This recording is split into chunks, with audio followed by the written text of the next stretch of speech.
Whiskas, feed their curiosity. Come here, Donut. Having pets is always so much fun. They bring so much joy to families, but they can also be a serious commitment. And not only will they change your life, but as a pet owner, you are also responsible for their health and well-being. So today we have Dr. Stephen Maberly in studio with us to give us some insight into the importance of visiting a vet. Doctor, welcome to Afternoon Express. Hi, Danella. Thanks How's for it having going? me. Yeah, it's going well, thanks. Good. She's such a bundle of joy, clearly got a big personality, and knows where to get her food. Very busy. So this is the only dog in the world that I know that likes coming to visit a vet. Most of us are obviously never too sure about how often we should be seeing vets and how often we shouldn't be seeing vets. Yes. Because is it something that you do only once when they're sick?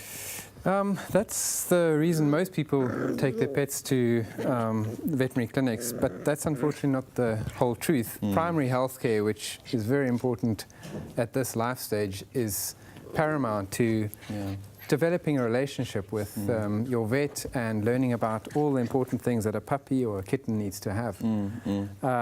So we like to just run through a list of important things: vaccines, deworming, microchipping, and then of course pet insurance. Pet insurance is really important these days because finances are often very tight, and people are scared to go to the vet because they know that guess that it's going to cost a whole bunch of money.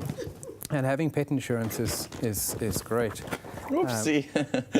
She's having so much fun today. I get that. I don't think these are sort of things that you don't get taught when you are buying an animal necessarily. You always just think that vets are there for when your animal gets sick. So there's a lot at stake. Should we go once a month, once every 3 months, once a year? So at this life stage, which is the first life stage, it's really, really important that they go at the correct intervals to have their full health check as well as vaccinations. So the first step is between 6 and 8 weeks when they require their first vaccination. That's for puppies. Kittens a little bit later. We usually start at about 9 weeks with kittens. And then the vaccines follow on in month periods. So the puppy will come, if he comes at 7 weeks, then the next vaccine will be at 11 weeks, and then the following vaccine another 4 weeks later, which is about 15 weeks. And that is quite critical because what people don't realize is very often the parents have, the mother's immunity interferes with the vaccines. Oh, I see. And so if you don't have that last vaccine at about 15, 16 weeks, you can still have mother's immunity interfering, and then you don't get a proper boosting of the puppy's immunity. But in any case, I've heard that vaccines are not 100% effective anyway.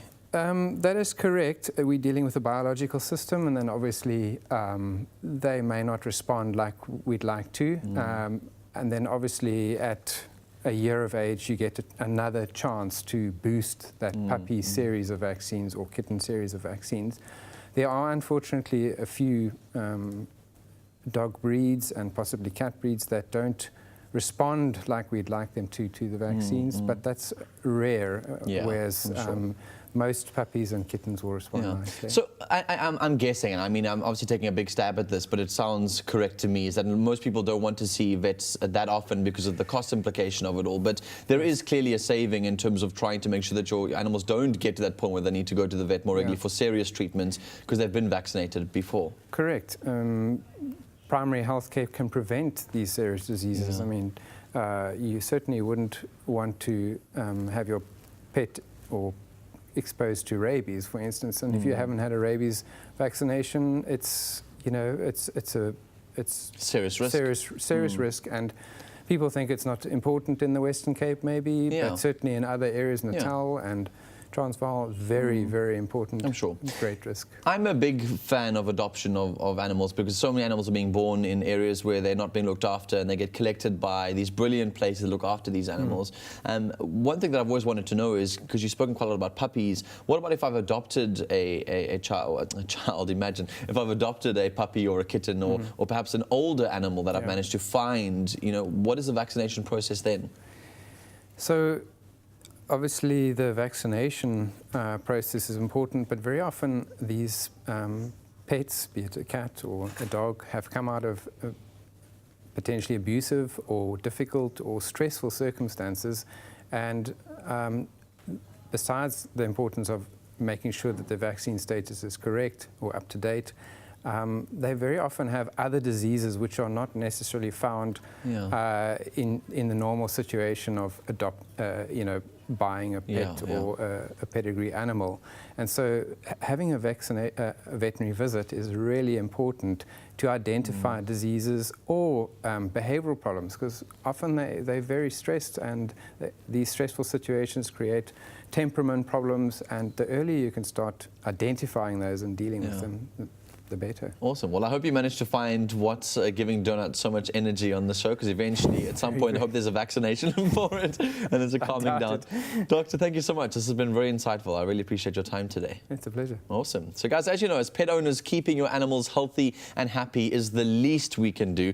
So make sure that you keep your furry friends healthy and happy by taking them in for their checkups.